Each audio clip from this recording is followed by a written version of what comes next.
Patuloy ang pagsasagawa ng information campaign ng National Solid Waste Management Commission kaugnay ng tamang paghihiwalay at pag-recycle ng mga basura na hindi nakakasira sa kalikasan. Ang detalye sa ulat ni Sam Ramirez. 13 taon matapos maipasa ang Republic Act 9003 o ang Ecological Solid Waste Management Act of 2000 na siyang nagbibigay ng responsibilidad sa lokal na pamahalaan kung papaano ang tamang pagtapon at pag-recycle sa basura ng kanilang komunidad, aminado ang National Solid Waste Management Commission na marami kailangang gawin upang maituro at mapasunod ang mga LGUs kung papaano ang tamang paghihiwalay, pagproseso, pag-recycle at pagtapon ng basura na hindi nakakasira sa kalikasan. Of course, may mga pasaway. Ito yung naiiwang challenge sa amin and we want to enjoin them also. Patuloy ang pagsasagawa ng komisyon ng mga information education campaign sa mga LGUs. Ngunit ayon kay NSWMC Commissioner Crispian Lau, problema pa din ang hindi pagtupad ng mga lokal na pamahalaan sa kanilang responsibilidad.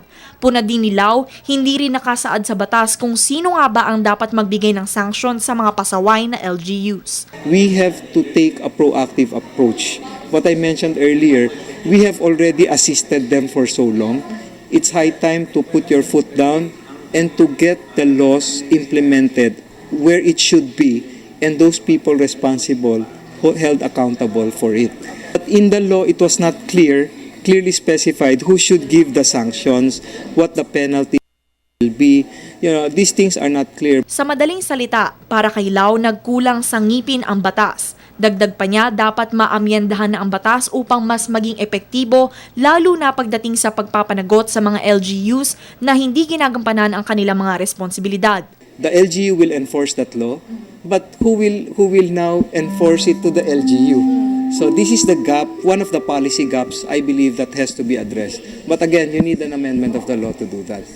Para naman kay dating NSWMC Executive Director at ngayoy Angono Rizal Mayor Gerardo Calderon, hindi dahilan ang kakulangan sa pondo o di kaya sa kalaman upang magampanan ang responsibilidad na panatilihing malinis ang kanilang lungsod. Itong nangyayari na sa atin, hindi po pwede siguro isagot natin yung mahal at hindi alam eh. Dapat siguro po ang mindset ng mga local official, mga barangay official, ano yung dapat natin gawin? Kung may pagkukulang ang national or ang solid waste or ang provincial o ang municipal, pero hanapin natin yung solution, i-access natin ang komisyon, alamin natin ano ba yung practices merong ginawa ang mga NGOs para sa mga local government. Para sa Telebisyon ng Bayan, Sam Ramirez.